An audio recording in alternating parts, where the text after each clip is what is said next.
everyone. Good morning. My name is Zoe Jerchower, and I am thrilled to be here at my very first Elevate, so thank you for having me. I work at YouTube, and I'm inspired every day by the amazing creators on our platform. They are at the very cutting edge of culture and are the true heart and soul of YouTube. Take these three badass beauty creators. Jackie, Monica, and Naima help to lead an industry-wide wake-up call for beauty brands to meet the needs of women of color. Through their videos discussing the lack of representation and diversity in the industry, they created change and democratized who gets to define and represent what beauty is. The opportunity is the same for everybody in this room as brands. Through connection, you will be able to drive real impact for your business, and we're advising the following framework to take advantage of those connections and ultimately drive results. Do something simple, do something useful, do something special, and do something special and often. Our first pillar is to do something simple. This means optimizing your YouTube metadata to improve searchability and discoverability of your brand on YouTube. This is the quickest, but arguably the most critical pillar for success on our platform, According to Nielsen, optimized channels have 26 times more views and watch time than those who have a set it and forget it mentality. So what does this mean for me and all of you in the room? Thinking through thumbnails, taking the time to add visual branding that's consistent so your users can quickly identify official content, ensuring all of your videos have clear one-line titles, adding in descriptions to help users find your content on YouTube, and lastly, experimenting with longer form video to help drive watch time. Netflix is a brand who really gets it right. After optimizing their channel metadata, they significantly increased their click-through rate conversions on video thumbnails and have seen huge success by following our framework. Our next pillar is to do something useful. Whether you're an icing brand creating videos around birthday cake tips or an athletic brand challenging gender stereotypes, being useful comes in a lot of different shapes and sizes. REI is a brand who truly brings to life on YouTube their brand purpose of bringing the outdoors to all. They have a ton of evergreen how-to content that continues to drive watch time years after uploading. The content ranges from camping tips to expert advice on stand-up paddleboarding to best practices for backpacking. My personal favorite is A Breath of Fresh Air. In this series, they really do bring the outdoors to all for those who are living in the big city by providing nature meditation videos and sleep solutions to all of their users free of charge, which for me, as a busy New Yorker, is the very definition of being useful. Our next pillar is doing something special. Some of the most successful brands on YouTube are turning to the platform to create special moments for their fans.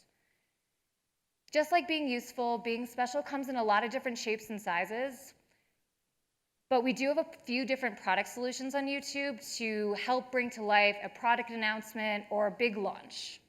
And one of those products is Premieres.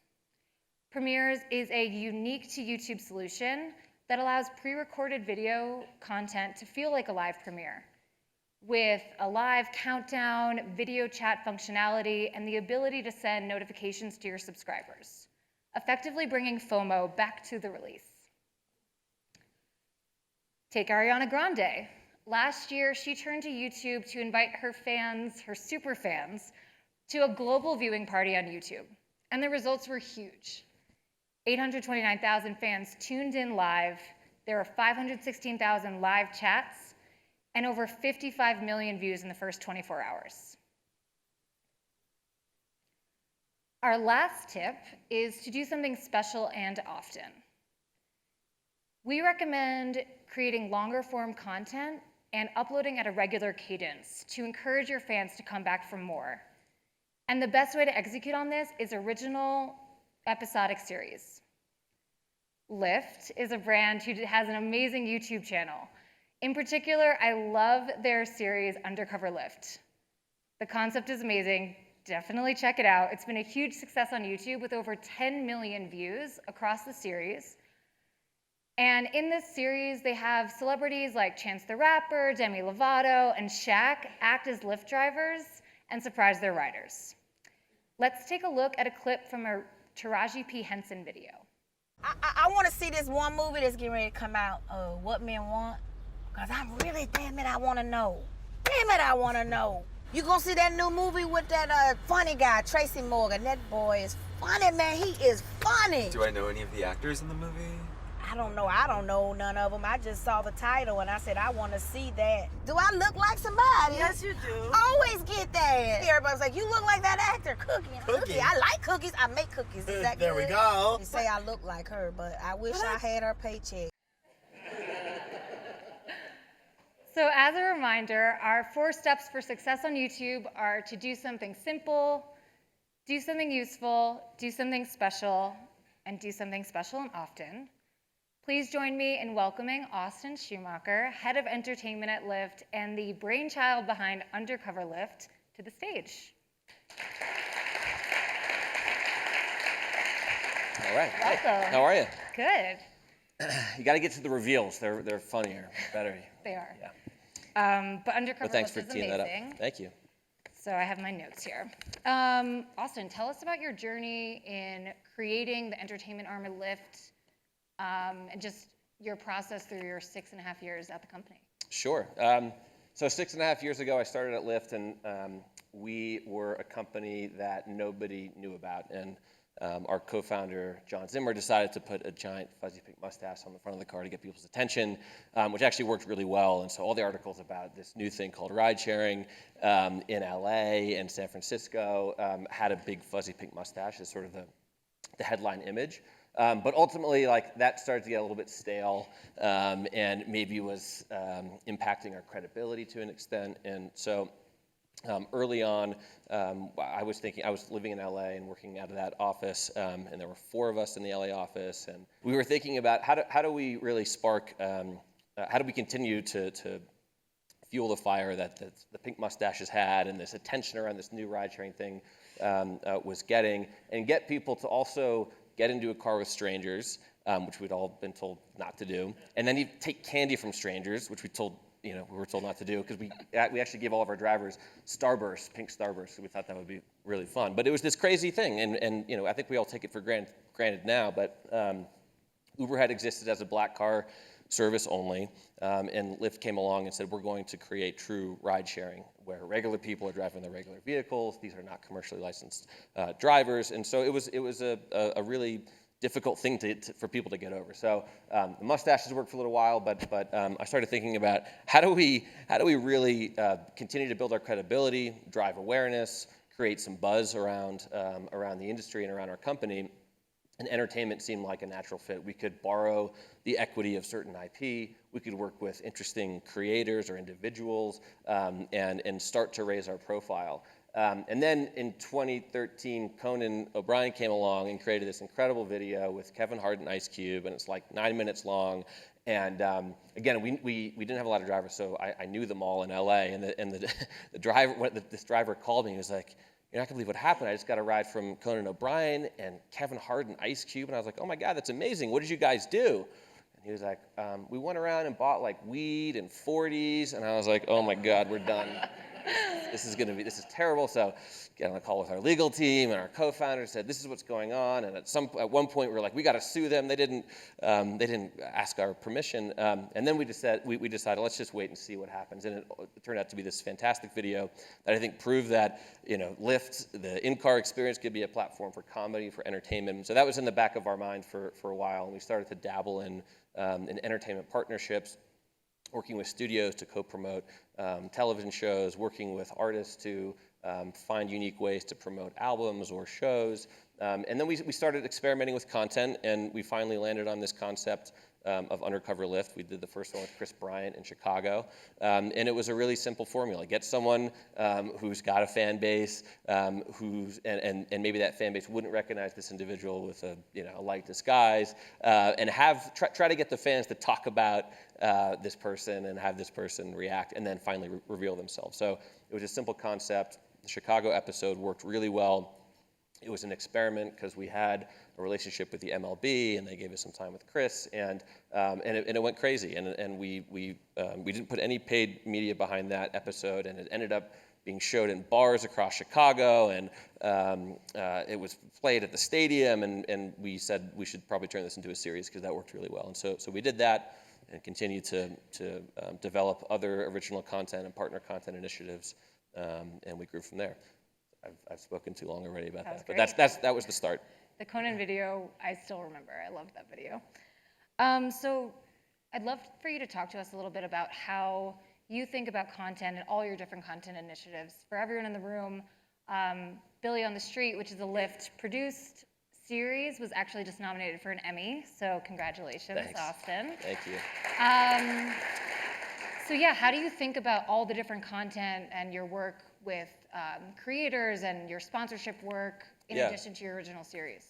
Yeah, so we do have a range of content that we create, whether that's a piece of content in promotion of a larger co-marketing partnership like we did with Netflix and Stranger Things, or original content like Undercover Lyft, or partner content like Billy on the Street with Funny or Die and Billy Eichner, or Lyft Legend with Kevin Hart.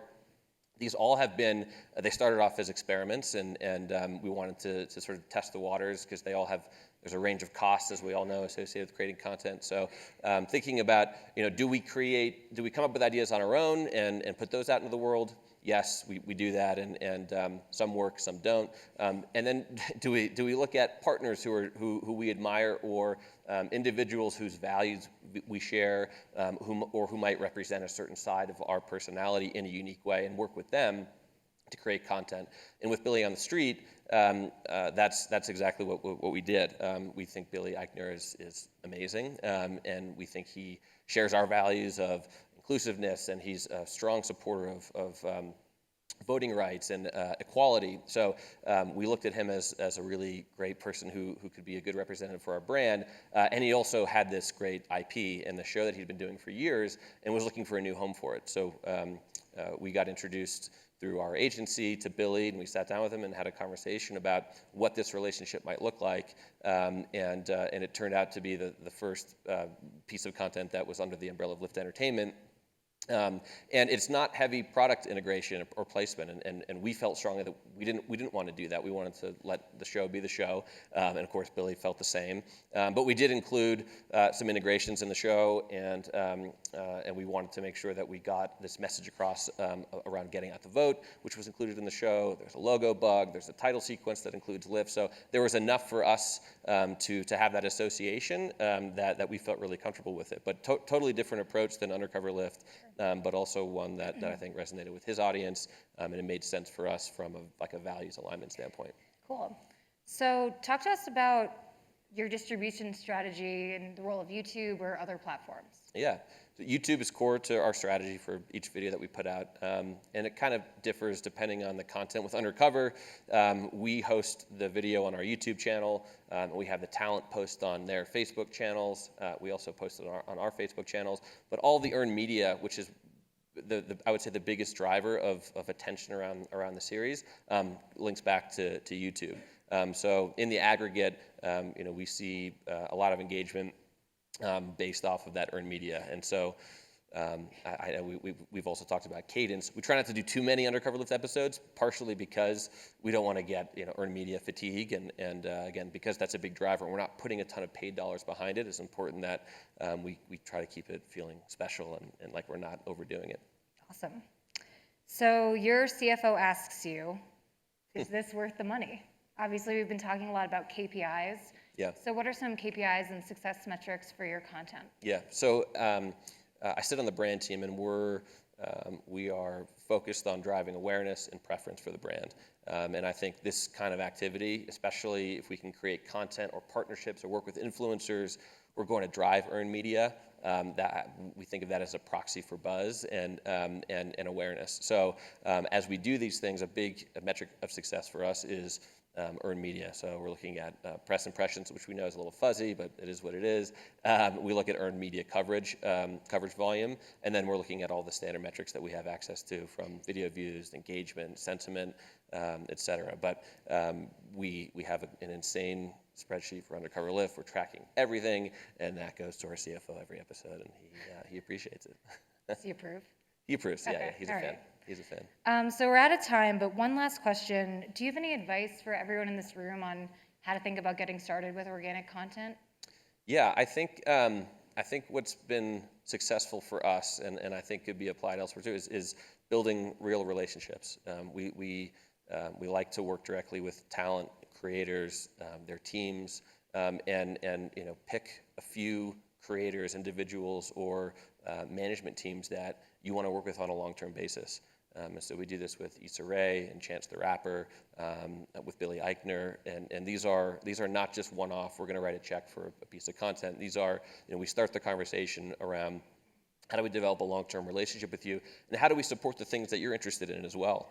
With Issa Rae as an example, we're supporting efforts beyond content that she's interested in, whether it's an event series or music or cultivating talent. We want to support them as well, and so I think finding that balance of how can we create value on both sides is really important.